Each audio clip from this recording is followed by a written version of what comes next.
I got the nod so I can say hi. Welcome. I'm Sarah Carlson, and I am a member of the UUFA Board of Directors, and I want to welcome everybody here today. If you are on virtual and you're visiting, we have a coffee hour. You don't really get coffee, but we don't get coffee here either. But people do gather in here for conversation afterwards as well.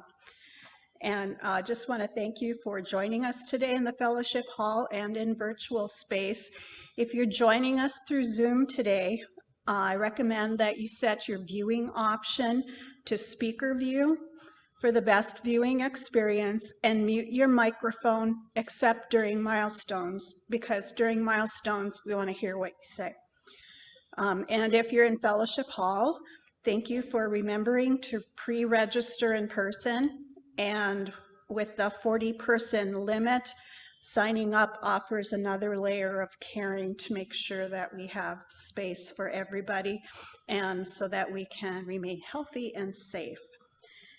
And it's wonderful to see you this morning if you are sitting in this room or if you're in the comfort of your own home. I'm wondering how many people are in their jammies at home. As we continue to learn the intricacies of combining in-person and virtual streaming, I thank you for your patience. And if you're in fellowship hall, to preserve our bandwidth, we ask you to shut down your phones so we have the ability to keep streaming. So on behalf of this caring, nurturing congregation, I welcome each and every one of you into this sacred space. Here we invite you into an experience of transformation, hope, renewal, and connection, which may inspire you to understand life in new ways. Thank you for being here.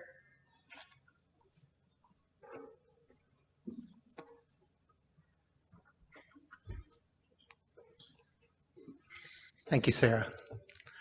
Good morning, everyone in Fellowship Hall, and good morning to all of our friends and neighbors in virtual sacred space. My name is Kent McCusick, the minister serving this congregation. My pronouns are he and him.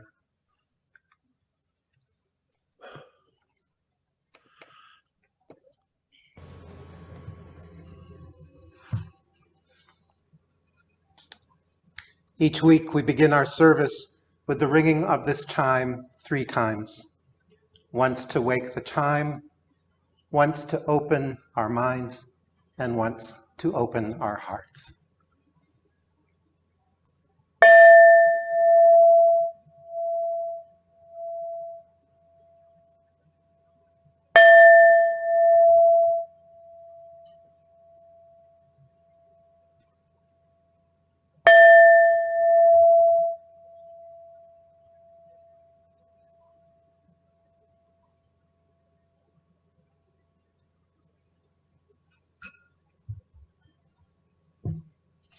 Our chalice lighting words come from the Reverend Rebecca Savage.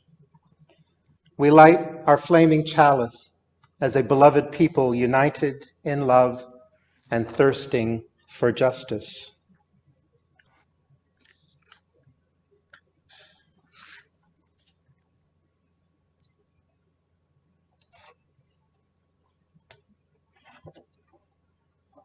May it burn away the tethers that uphold white supremacy in our midst.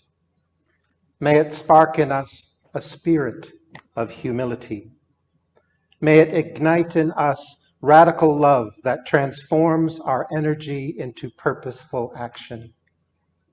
This is a chalice of audacious hope. This chalice shines a light on our shared past, signaling our intention to listen deeply, reflect wisely, and move boldly towards our highest ideals.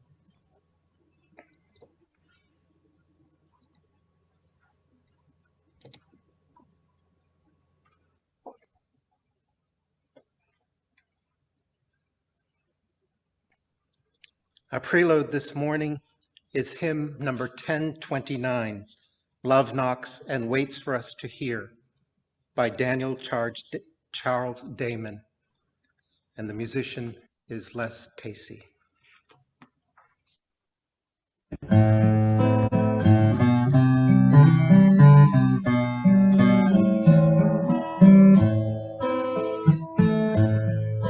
Love knocks and waits for us to hear, to open and invite. Love longs to quiet every fear and seeks to set things right. Love offers life in spite of foes who threaten and condemn. Embracing enemies, love goes the second mile with them.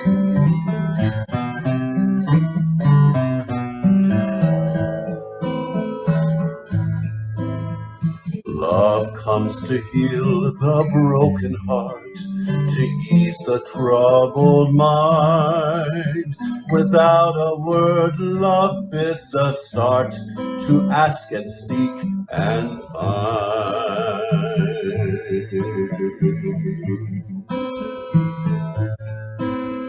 Love knocks and enters at the sound of welcome from within. Love sings and dances all around and feels new life within.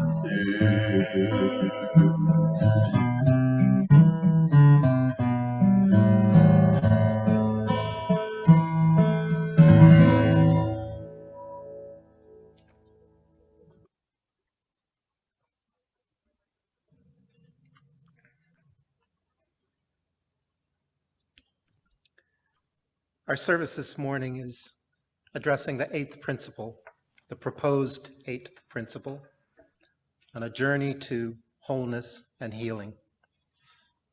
The first draft of the proposed eighth principle was written by Paula Cole Jones and Bruce Pollock Jackson in 2013 and presented to the UUA Board and General Assembly in 2017. It currently reads, "We, the member congregations of the Unitarian Universalist Association, covenant to affirm and promote, journeying towards spiritual wholeness by working to build a diverse, multicultural, beloved community by our actions that accountably dismantle racism and other oppressions in ourselves and our institutions." Some of you have wondered aloud to me why the principle has not been passed since it was written 8 years ago. It has been a mammoth project at the grassroots congregational level and at the highest institutional level of the UUA. Our current 7 principles were revised last in 1987. Since then, there have been many projects, resolutions, task forces, and other strategies that have come from the board, the Commission on Appraisal, and grassroots groups which have encouraged UUs, encouraged all of us, to look at our principles, purposes, bylaws, and rules.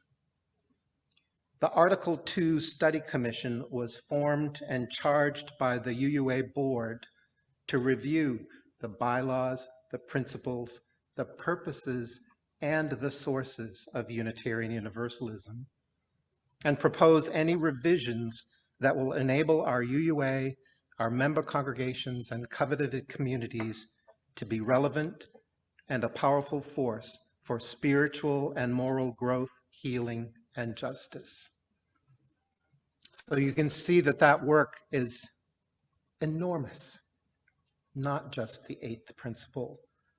But the Commission was instructed to include in its considerations and deliberations the clear call at General Assembly 2017 for the inclusion of another principle explicitly calling us to be committed to active anti-racism. This is the schedule. The proposed changes will be delivered to the UUA board in January of 2023 and presented at General Assembly for a first review and reading in that year. The final vote of approval or rejection at the institutional level would take place at the General Assembly in 2024, which is why they have not been approved yet. Now, the Eighth Principle Project is a grassroots movement at the congregational level, at our level, to uplift and affirm our association's commitment to racial justice, equity, multiculturalism, and building a beloved community. At our annual meeting next month, you will have the opportunity to vote to either adopt the Eighth Principle this year or engage in a one-year study before considering to adopt it at our annual meeting next year. By adopting it, we become part of a larger movement, encouraging the whole association to put racial justice at the center of our commitments, both theologically and structurally.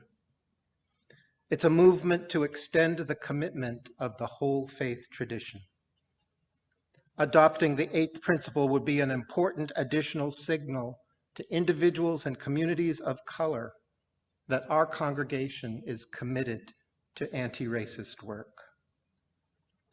The Eighth Principle was initiated by people of color and their allies in Unitarian Universalism because the first 7 principles do not explicitly address anti-racism.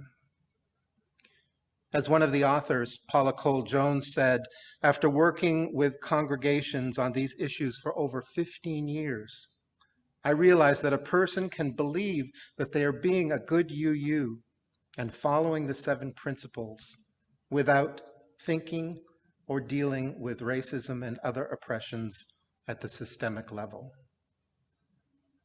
When we are trying to change culturally entrenched attitudes and generations of habit and history, making our commitments direct and explicit is enormously helpful. The Eighth Principle asks us to act, to go beyond beliefs and vision, to practice action. It asks us to hold ourselves accountable and to fulfill the potential of our existing 7 principles.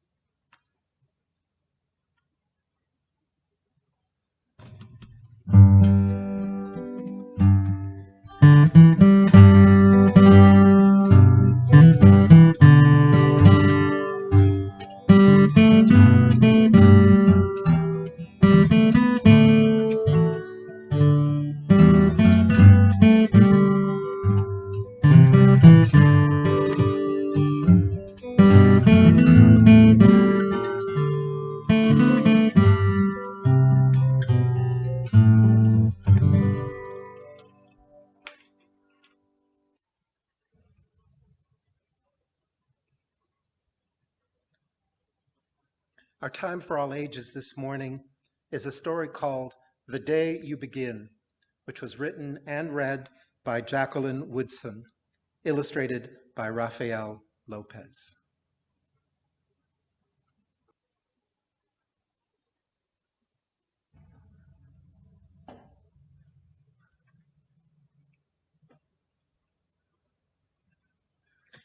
The November offertory recipient is the Friends of Erickson Library in Boone. The Friends group is committed to helping improve the library's facilities, programs, and services. They have funded in full or in part annual reading programs, baby packets for parents and newborns, online research databases and other online resources, movie licenses, book reading groups, large print books, and special programs. Thank you for your generosity in supporting the work of this library, which at the end of the service, you can go to the UUFA webpage, click on the Giving tab, and thank you for your gift. In Fellowship Hall, if you'd like to leave cash or check this morning, there's a basket to the left of the door as you leave. Again, thank you for your generosity.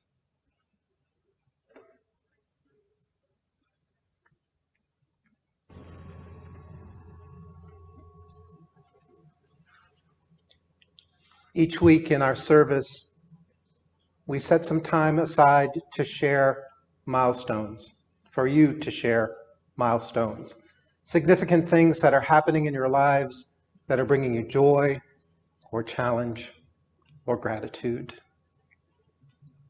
When it's time to share, I'll invite you to please introduce yourself, share your milestone, and let us know when you are finished so the next person can begin.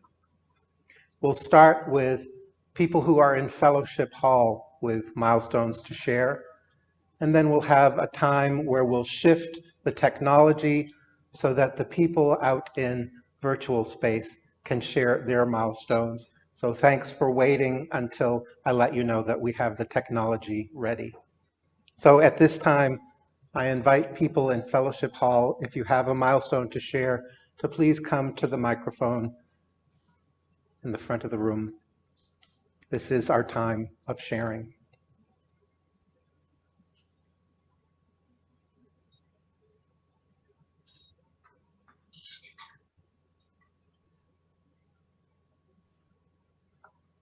Let's pause and breathe together deeply and slowly in a time of meditation as we prepare the technology. Breathe deeply and slowly.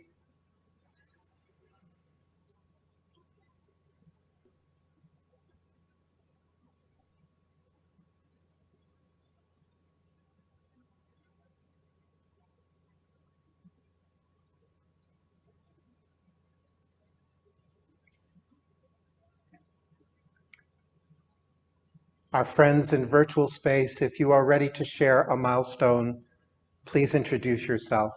We are ready to hear you.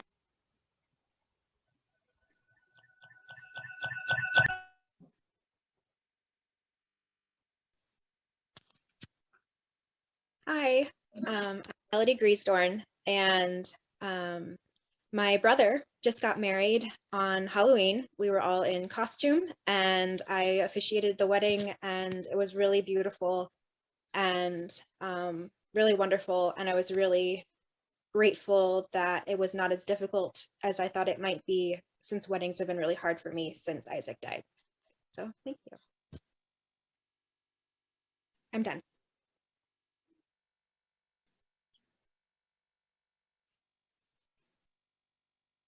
Hi, I'm Deb Klein, and my milestone is to honor the end of an era.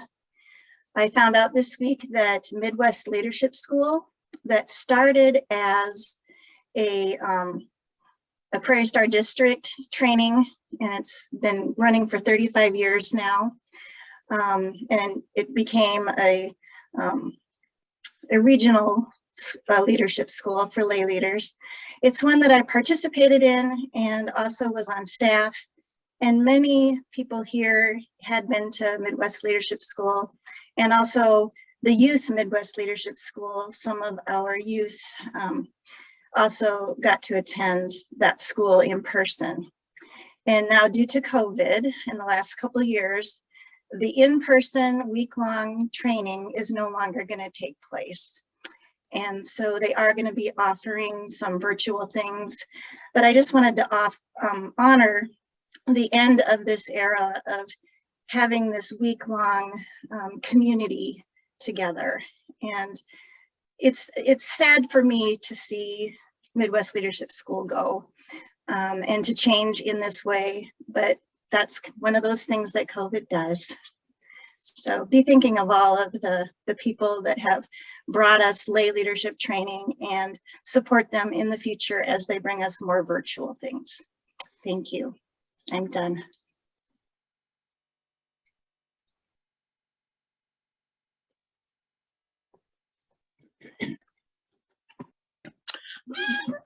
This is Bob, and I'm coming to you from Eugene, Oregon.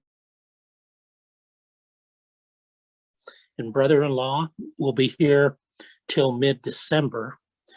And I want to thank the technology group at UUFA, not only for sustaining us through the pandemic, but also giving us an opportunity to attend the fellowship and be with our brothers and sisters from anywhere, assuming one has the luxury of having the technology.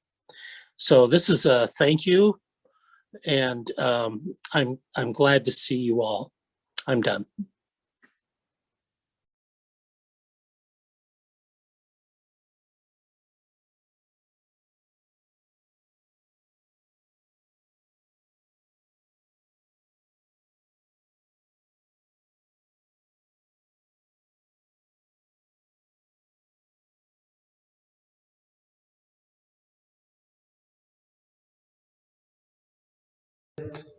For those milestones that we carry quietly, preciously in our hearts.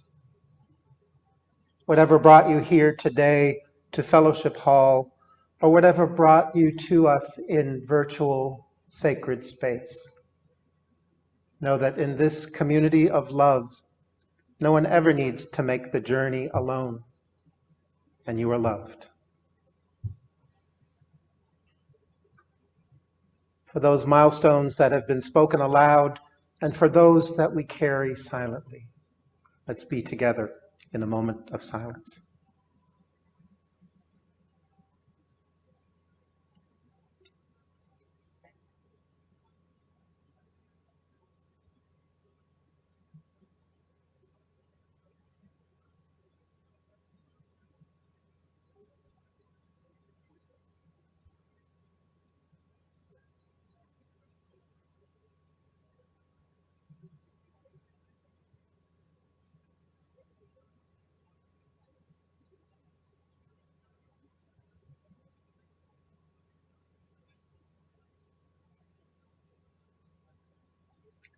It's good to be together.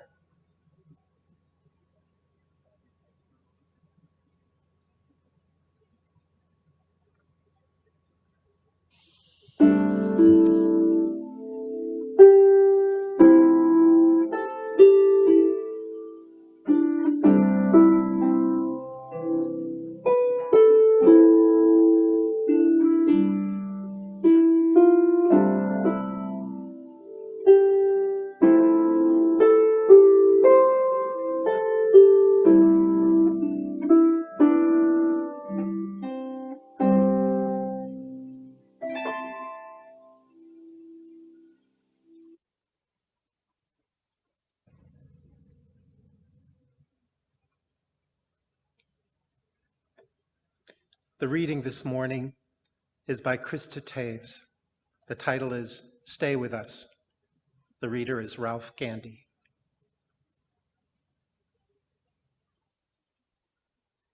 An African-American person bows their head, bare shoulders visible, holding both hands open with palms up. My stomach turned when I first heard the term white supremacy used to describe the culture of Unitarian Universalism and our institutions. But I've reconsidered that response. I understand the pushback. We've been trained to see white supremacy as an overt expression of racism, replete with burning crosses, white hoods, Confederate flags, lynchings, and angry white people shouting racial epithet. This allows liberal whites to distance themselves from racism and believe that we are not part of it. But white supremacy is way bigger than the way we've been trained to understand it. White supremacy is a way of thinking that devalues the experiences, insights, and lived reality of people of color. The consequences of this thinking have the real-life impact of denying people of color a real voice with real power. Rarely is this culture explicit or even conscious in liberal white communities. It's implicit and unconscious. It's brave to call white supremacy what it is. In fact, it sets us apart from most liberal institutions, which are in complete denial about the power of racism to shape their decisions and their processes. There is not one institution in this country that is not shaped by white supremacy, and that includes institutions run by people of color. We have all been indoctrinated into white supremacy thinking. There is no reason to feel shame or fear. It is not your fault. You are not stained. We are not irredeemable. Our Universalist heritage says that no one is left behind. Let's anchor in that promise. If you want to journey into wholeness, if you want to live into the transformative pain and possibility of this one incredible life you are living, if you want to experience a community that doesn't shy away from calling truth to power, then resist your urge to run away or to distance yourself from the work.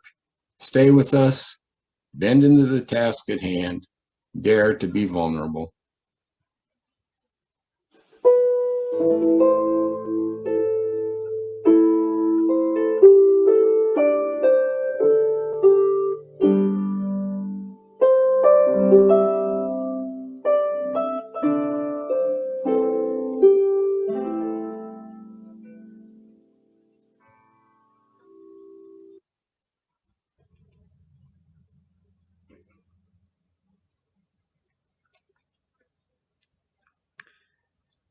The eighth principle holds a mirror up to our faces and offers a reflection of each of us, this congregation, and our faith. The reflection invites us to look deeply within and ask, who are we, really? Which Unitarian Universalism will we take into our future? At times in my life, I have looked past or denied my white privilege and the pervasive impact of the culture of white supremacy in which we live. Like Krista Taves, my stomach turned when I first heard Unitarian Universalism described as a white supremacist institution several years ago. At times in my life, I have said or thought,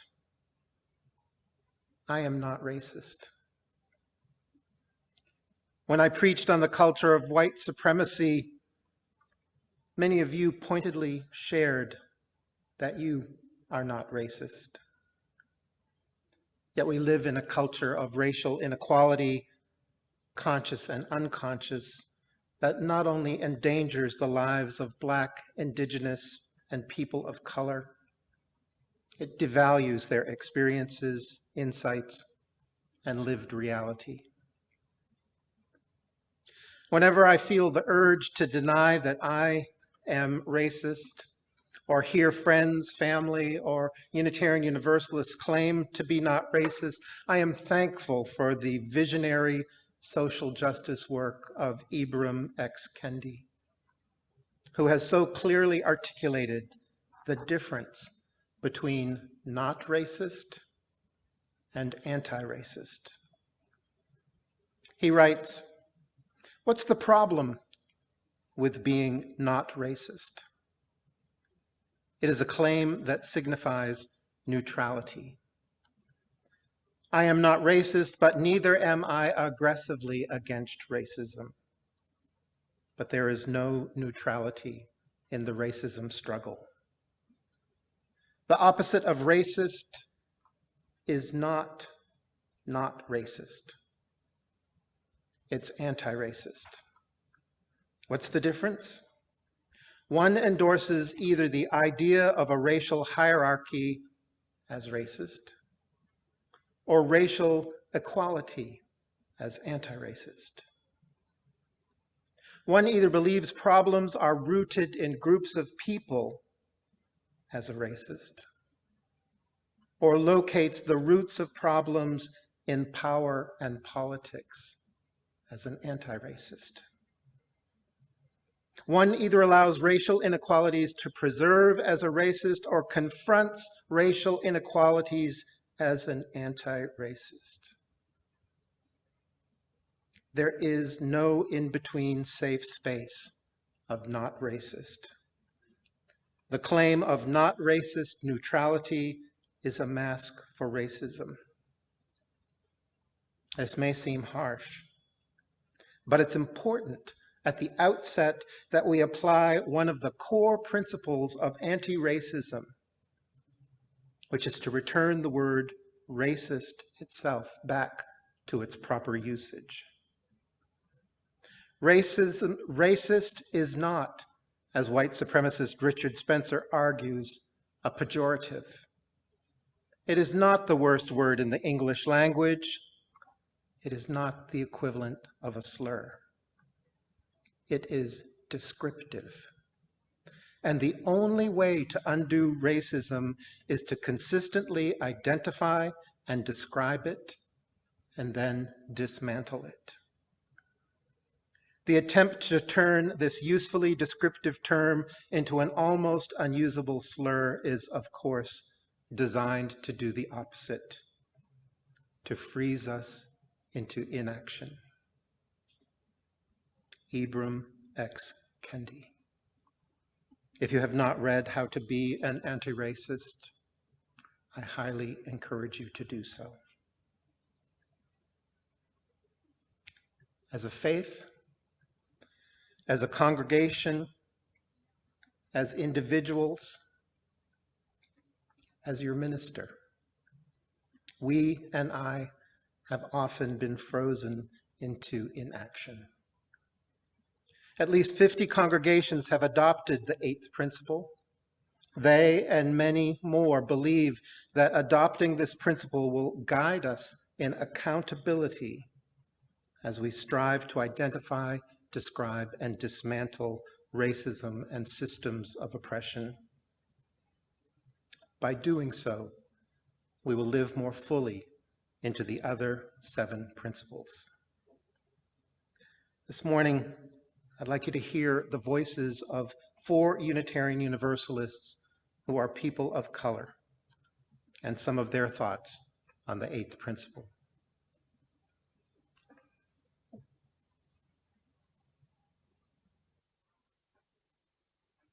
The eighth principle is hard work, I don't know if Paula. you can hear me. Uh-oh. Yeah, yeah, it is. I mean, and what I mean by that is sometimes I just think what the work we have to do to recognize ourselves in the context of white supremacy and racism, I'm not sure that we've done all the work we need to do. I think the eighth principle, if we were really practicing it, would be transformative, could change our relationship to not only our congregations, but to ourselves and to our community.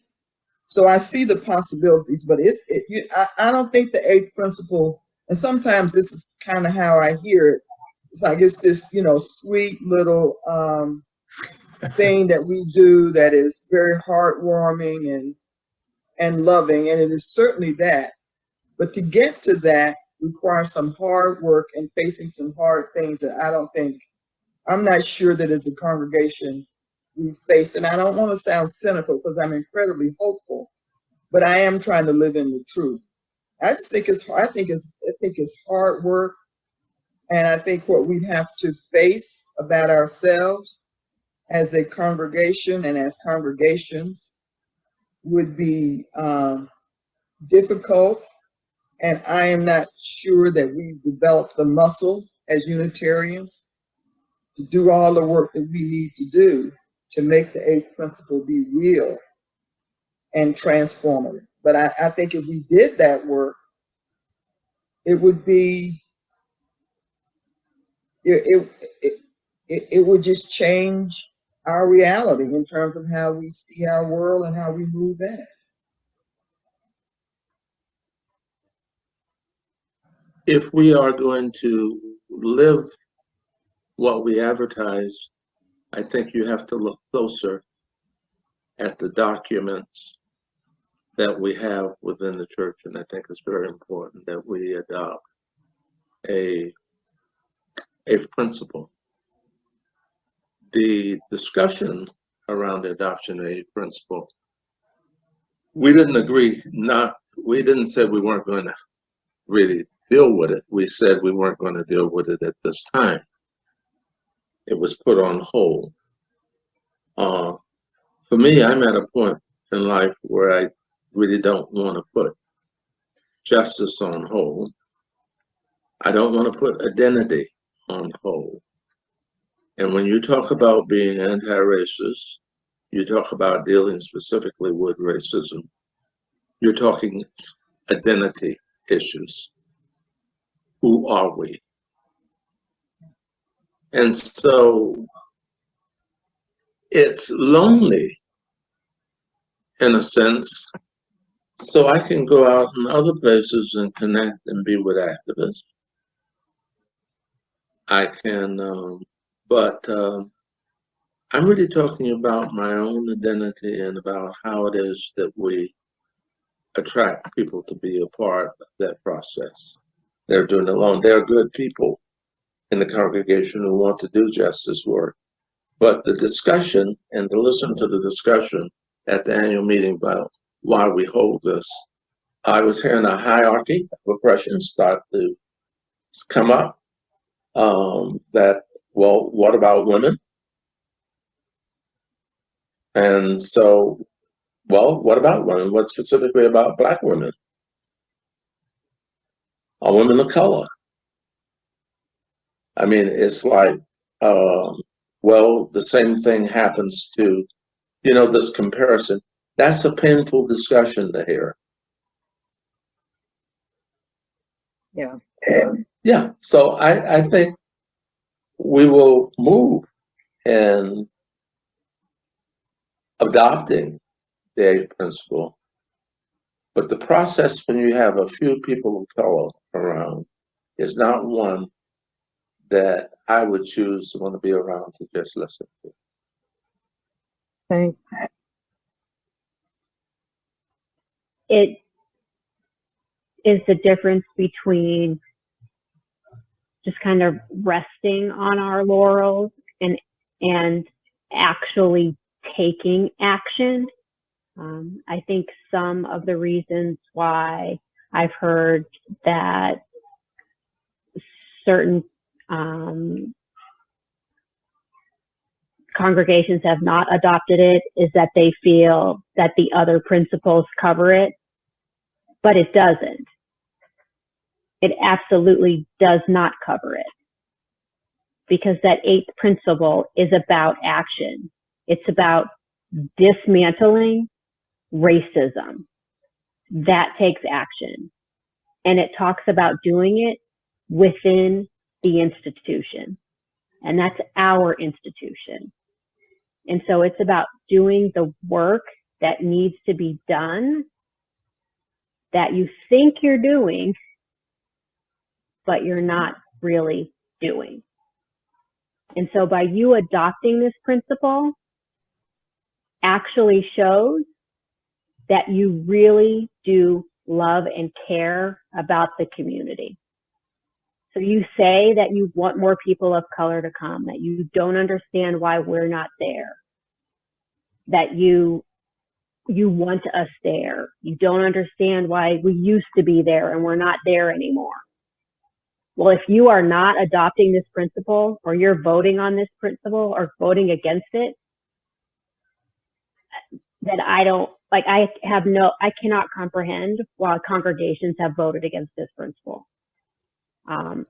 That to me is going against every single one of the other principles. That's not love. This is action to me. When I found out that our congregation that we have to kind of even have this whole long discussion and this long plan about it, I literally am like, why do we even have to talk about it? It should just be like, we talk about it one Sunday and everybody says yes.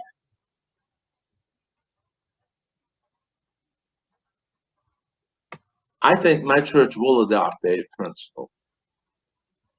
Absolutely. I have no doubt when they get, but they're going to adopt the eighth principle. But I still wonder, without the kind of anti-racism understanding can they sustain the A principle?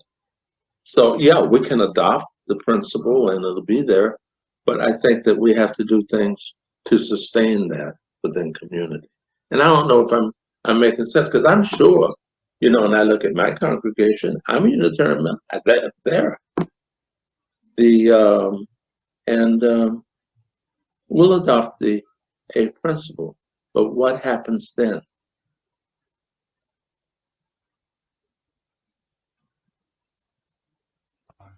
We shall be known by the company we keep, by the ones who circle around to tend these vibes. We shall be known by the ones who sow and reap the seeds of change alive from deep within the earth. It is time now. It is time now that we thrive. It is time we lead ourselves into the well. It is time now, and what a time to be alive. In this great turning we shall learn to lead in love. In this great turning we shall learn to lead in love.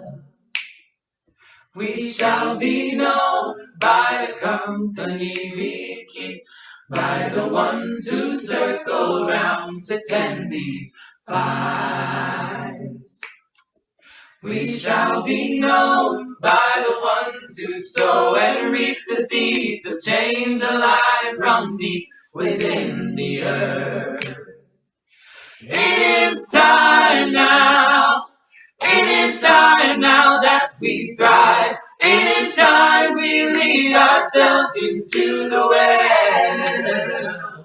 It is time now, and what a time to be alive. In this great turning we shall learn to lead in love. In this great turning we shall learn to lead in love. We shall be known by the company we keep, by the ones who circle round to tend these vibes. We shall be known by the ones who sow and reap the seeds of change alive from deep within the earth. It is time now. It is time now that we thrive. It is time we lead ourselves into the well. It is time now, and what a time to be alive. In this great turning we shall learn to lead in love. In this great turning we shall learn to lead in love. In this great turning we shall learn to lead in love. In this great turning we shall learn to lead in love. Yay. Thanks. Bye.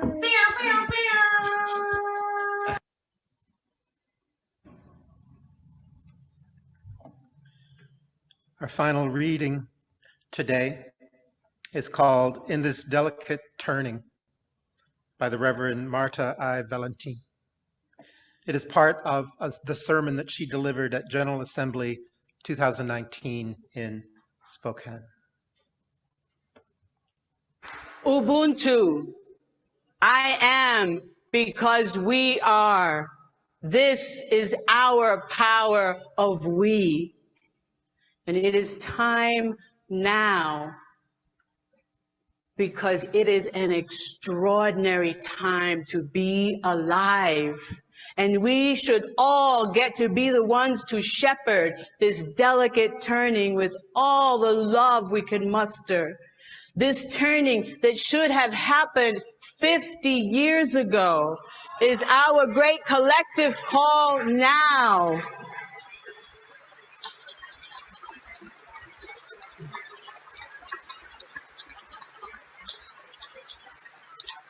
We cannot continue to waste our precious breath on fake fights, as my colleague Nancy McDonald Ladd has said.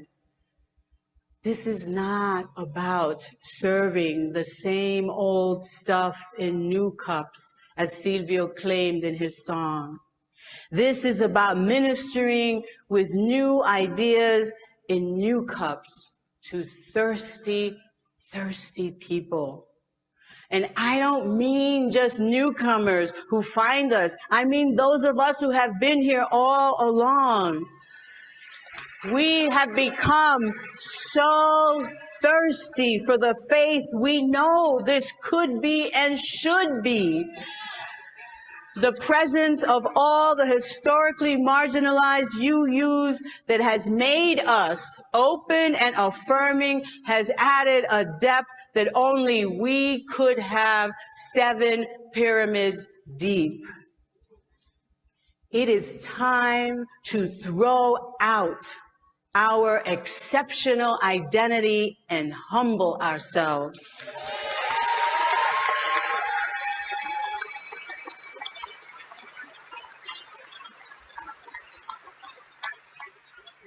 We are not all that.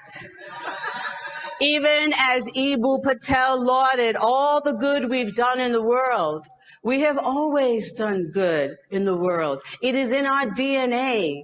The question is, are we ready to be better for our own people? Because the world includes every person in our faith, many of whom have been microaggressed right out the door.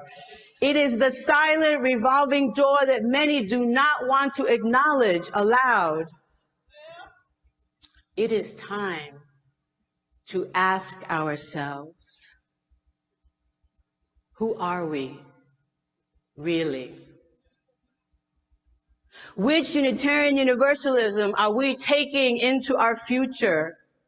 If we have no intention of taking it to the equal opportunity promised land, then let's just acknowledge that. Or let's Marie Kondo our unfaithful practices and release what no longer serves us and make room for what will.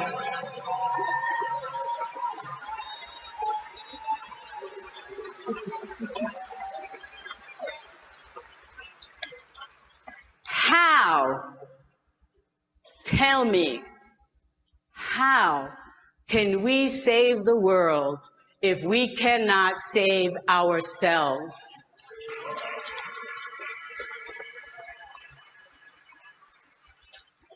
And now remember, I say this because I love you and I need you to survive. But I also need to say, and I speak only for myself, I am running out of truths to tell and ways of saying them. It is time now to keep this beloved faith from fracturing. Moreover, in this delicate turning, let us remember that before anything, ante todos, somos seres humanos. We are human beings who have chosen to travel together to make a new, more just world together. We must continue to choose each other as companions if we are to accompany one another. And am I saying we all must be the same? No. Am I saying that power needs to be shared? Yes. Am I saying that power needs to be given away? Yes. This is part of the delicate turning, the willingness to be led, to accept that there is much you do not know and the others do. Others whose voices have been kept marginalized and thus silent by even us, exceptional people. And in this delicate turning, holding our humanity before us, loving ourselves over this hump, loving others enough to let them in, not just into our pews, but into our hearts. Not just intellectually into our minds, but into our very souls. If we could do that, we can truly call ourselves exceptional.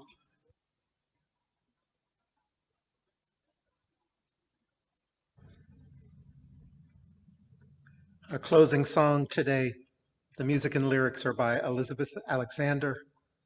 This is Fighting Over What We Believe.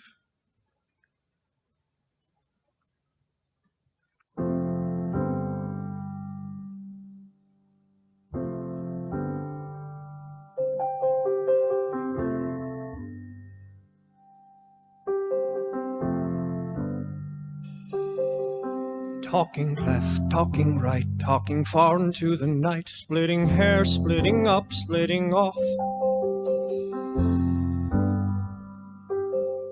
Less and more, rich and poor, what to address, what to ignore. What are we really fighting for? Persuade, coerce, Convene, disperse, accept or curse, deny, confess, condemn or bless. Who lives, who dies? My truth, your lies. Bring in, shout out, what's that all about? Who gives out retribution and grace? What to keep, what to spend, what to give, and what to lend. Some have not, some have a lot. Can we learn to share the things we've got? I see us fighting over what we believe, how to love and how to pray. We begin with hope and resolve and dreams, and end up fighting over what we believe. I see us fighting over what we believe, leaving spirits poor and lonely. I want to use my fighting spirit in a different way, instead of fighting over what we believe.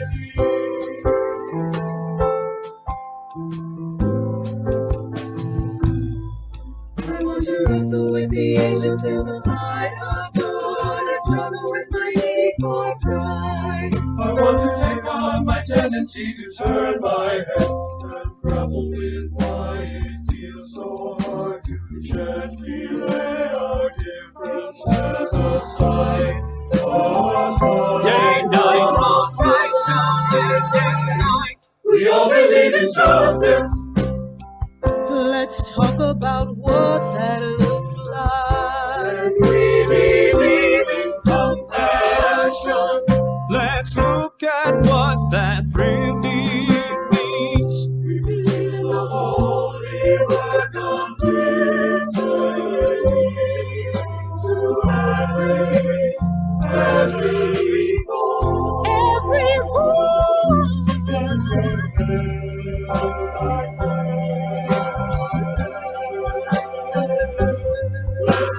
Bring in, shout out, what's that all about? Gives out retribution and grace. What to keep, what to spend, what to give, and what to lend. Who's my neighbor? Who's my friend? Let's start our conversation instead of fighting over what we believe. And where's us out and where's us out? We have eyes to see, we have ears to hear, we have hands that want to give and receive. I see us fighting over what we believe, leaving spirits poor and lonely. I want to use my fighting spirit in a different way, instead of fighting over what we believe. I'm tired of fighting over what we believe. Don't want no more of fighting over what we believe. Just say no to fighting over what we believe. Nothing good can come from fighting over what we believe. Divide, unite, exclude, invite, day, night, wrong, right, no end in sight. We all believe in justice.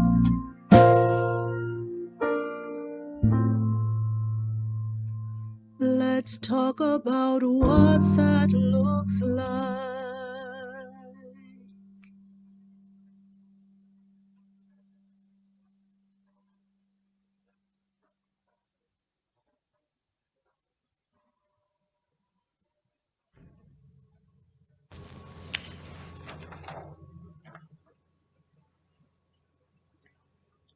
As Krista Taves has witnessed, our Universalist heritage says that no one is left behind. Let's anchor in that promise. Whether we adopt the 8th principle next month or choose to study for a year before adopting it, the work and actions we must do and take together are transformative and hard work. If you want to journey into wholeness and healing, if you want to live into the transformative pain and possibility of this one incredible life you are living, if you want to experience a community that doesn't shy away from calling truth to power, then resist. Resist your urge to run away or to distance yourself from the work. Stay with us. Bend into the task at hand. Dare to be vulnerable.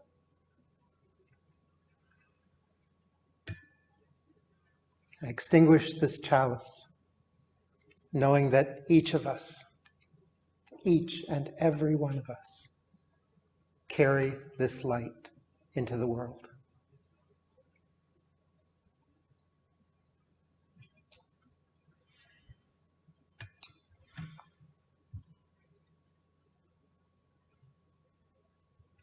Thank you for being with us this morning. And thank you for remembering in your generosity to share with the monthly offertory recipient, the library in Boone, and to other initiatives that are important to this congregation. I wish you a wonderful week and see you next Sunday. Thanks for being here, and thanks to our friends in virtual space for taking an hour out of your day too. Many blessings.